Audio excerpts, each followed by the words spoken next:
नमस्कार दोस्तों and my all student, स्वागत है आपका मेरे इस यूट्यूब चैनल पर। मेरी पिछली क्लास के बाद इंग्लिश में मैंने आपसे कहा था कि अगली क्लास में मैं आपको बहुत ही इम्पोर्टेंट आपके लिए दो चीज़ें आज मैं आपके लिए लेकर आया हूँ। सबसे पहला आपके लिए अनसीन पैसेज, इसके बाद आपका दूसरा जो है नोट्स कैसे बनाते हैं, और इसके बाद आपका समरी। ये दो चीज़ पर हम आज इस क्लास में पढ़ेंगे, और वो भी एकदम बेसिक से। दोनों प्रकार से समझाऊंगा मैं। आप अगर इंग्लिश पढ़ना अच्छे से भी आपको आती है, ट्रांसलेशन आपके लिए अच्छे से आता है, इसके बाद आपके जो कमज़ोर बच्चे हैं उनके हिसाब से भी मैं एकदम बेसिक तरीके से हिंदी में अनुवाद करके मैं आपको समझाऊंगा।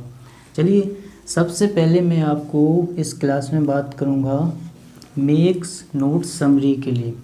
तो मेक नोट समरी आपकी लगभग में आपकी 8th-9th क्लास से स्टार्ट होकर के आपकी 12th तक आपको ये काम आने वाली है।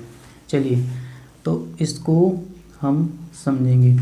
सबसे पहले आपका जो क्वेश्चन होगा, तो आप क्वेश्चन क्रमांक डाल करके, जैसे आपका क्वेश्चन नंबर आपका 1 है, तो इसके अंतर्गत आपका जो आंसर होगा ये आपका इस प्रकार से। यहाँ से अब इसमें एक चीज़ मैं और ऐड करना चाहूँगा, आपका जो आपकी रह जाती है वो है आपका टाइटल। इसमें आपका टाइटल भी बहुत इम्पोर्टेंट तरीके से पूछा जाता है, कभी कभार नहीं भी पूछा जाता है, लेकिन ये चीज़ आपकी कंपलसरी है।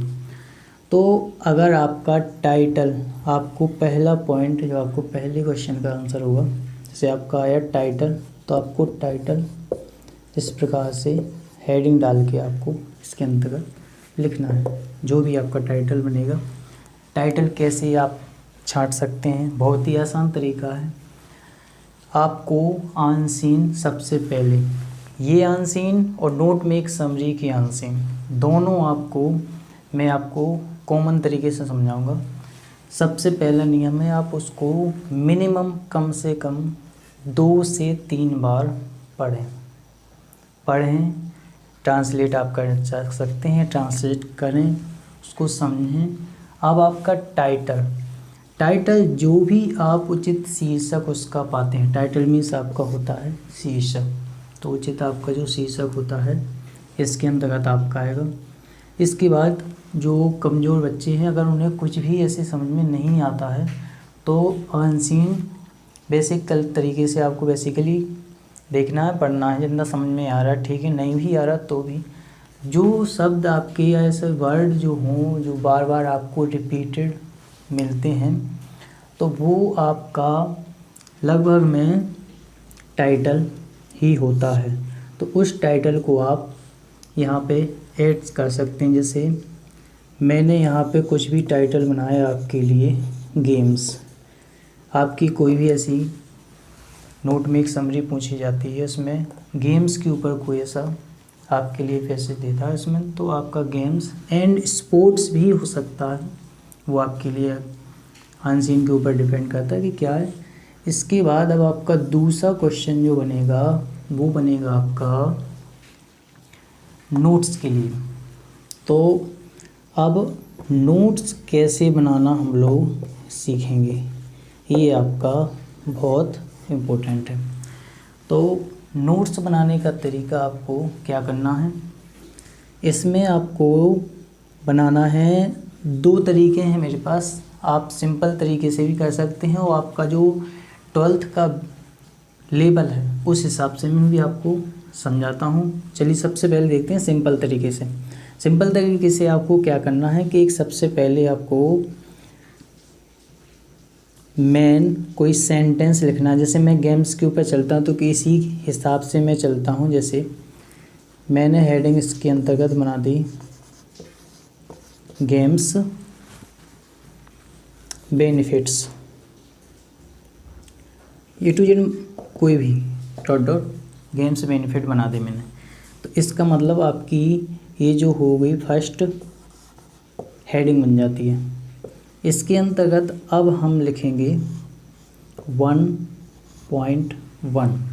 1.1 का मतलब है आपका ये आपकी पहली हेडिंग की जो आपकी पहली मीनिंग बनेगी वो आपकी इसके अंतर्गत कहलाता है, आपका बन जाता है नोट्स।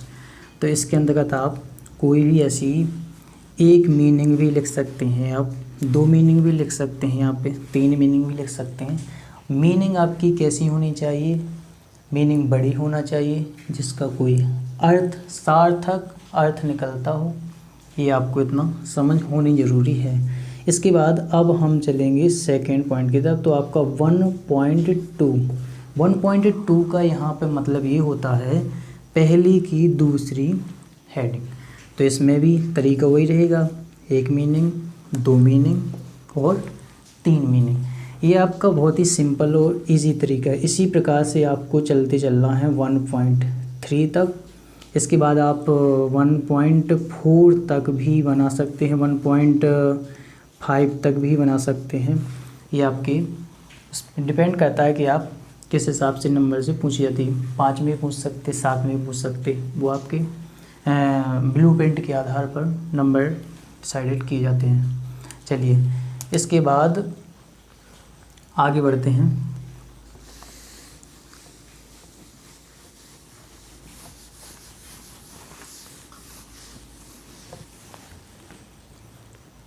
आपके मेक नोट्स समझने के बाद आपने फर्स्ट हेडिंग जो आपने कंप्लीट की थी, इसके बाद आपको दूसरी हेडिंग बनानी है। दूसरी हेडिंग आपने कोई भी बनाई, जैसे टाइप्स ऑफ गेम्स, ये बनाई। इसका मतलब उसी अनसीन की तरफ फिर से मैं वापस जाऊंगा। टाइप्स ऑफ गेम्स यानी कि खेलों के प्रकार क्या होते हैं इसमें। तो आपकी अब हेडिंग बनेगी 2.1। इसका मतलब ये हुआ कि दूसरे की पहली मीनिंग। इसके अंतर्गत आपका आएगा, जैसे कोई भी आपकी मीनिंग आती है, मैंने वो तरीका वही रहेगा आपकी 1 2 3, ये नहीं बड़ी, यानी लास्ट में फुल स्टॉप आपका ज़रूर रहेगा। इसके बाद 2.2 आएगा, इसके बाद 2.3 आएगा, इसके बाद 2.4 भी आएगा और 2.5 भी आएगा। इसी प्रकार से आपका अगला भी चलेगा 3.1। आप 3 पॉइंट की सबसे पहले बनाएंगे हेडिंग, इसके बाद 3.1 वही चलेगा आपकी प्रोसेस, यानी कि ये आपकी 5 तक चलेगी। चलिए उम्मीद करता हूँ आपको टाइप्स ऑफ ये आपके जो नोट्स होते हैं ये आपको समझ में आए होंगे। अब हम समरी की तरफ बढ़ते हैं। समरी भी बहुत ही आसान एवं सिंपल तरीके से मैं समझाऊंगा आपको समरी कैसे बनाएंगे। चलिए हेडिंग डाल के लिखना है। समरी में आपको पूरी आंसीन माना कि आपकी 1 पेज की है, तो इसका आपको 1/4 हिस्सा आपको समरी में देना होता है। इसका मतलब 1/4 हिस्सा, 1/4 हिस्सा आपको समरी में लिखना पड़ता है। तो समरी में हम देखेंगे, समरी आपके लिए फर्स्ट जो आपकी लाइन होती है जहाँ पे आपका फुल स्टॉप ख़त्म होता है और जो आखिरी की लाइन शुरुआत होती है वो लास्ट में फुल स्टॉप पे। जी हाँ दोस्तों, आपने समझा, मैंने वही बताया, पहली और आखिरी लाइन जो फुल स्टॉप पे ख़त्म होती है वो आपको समरी में नहीं लिखनी।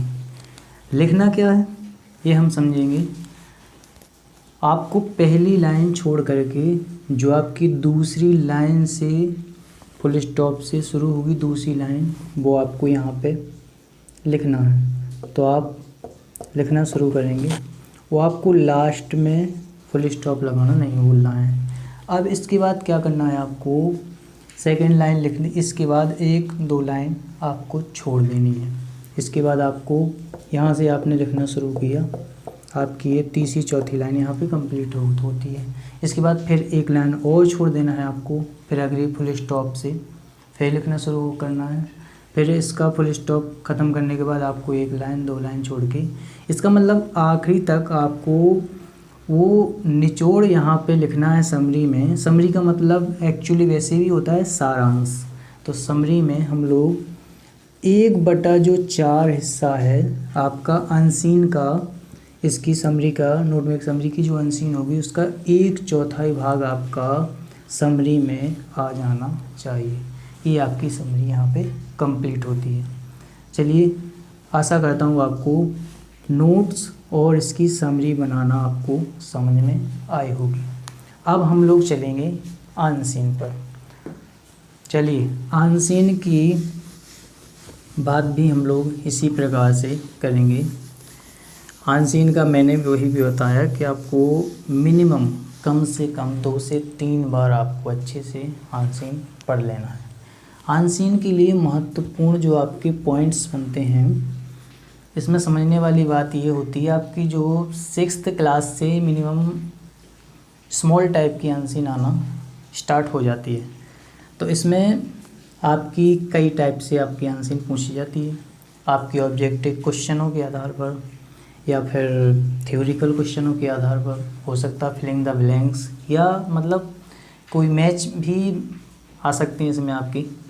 वो डिपेंड करता है आपकी किस प्रकार की है। तो आपको क्या करना है, जो आपको क्वेश्चन आएगा, क्वेश्चन को आपको पढ़ना है, उसके बाद आंसर को आपको फॉलो करना है। ऑप्शन अगर आपके ऑब्जेक्टिव हैं तो आपके लिए ज़्यादा बेनिफिट रहेगा। आपको क्या करना है कि जो आपकी लाइन्स रहेंगी इसमें से आपको, अगर आपको ट्रांसलेशन करना आता है तो अच्छी बात है, इसका आंसर आपको बहुत जल्द से मिल जाएगा।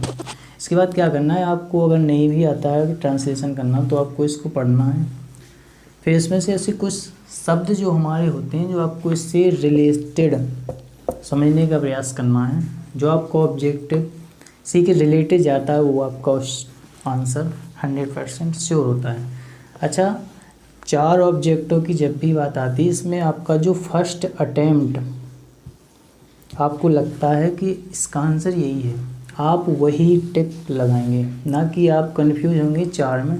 इसका मतलब लास्ट अटेम्प्ट आप गलत ही करके आएंगे। इसके बाद मैं आपको थ्योरिकल तरीके से भी समझाता हूँ। थ्योरिकल तरीके में आपको क्वेश्चन के कुछ 2-4 वर्ड जो शब्द होते हैं उनको पकड़ना है। यहाँ पे आप क्वेश्चन के जो शब्द आपको अनसीन में ढूंढने का प्रयास करना है, उससे रिलेटेड आपकी जो लाइंस होती हैं वो आपको वहाँ पे मैच करनी है। मैच जैसी होती हैं आपका, वही क्या हो जाता है आपका आंसर। अब इसके बाद तीसरी कंडीशन मैंने आपको बताया कि ऑब्जेक्टिव के अलावा थ्योरिकल भी।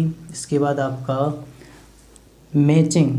मैचिंग का तरीका भी वही रहेगा, आपका ऑब्जेक्टों के आधार पर जिसका आंसर जिसको फॉलो करता हो आपकी मैचिंग उसी के आपको आमने सामने लिखनी, ना कि क्रॉस।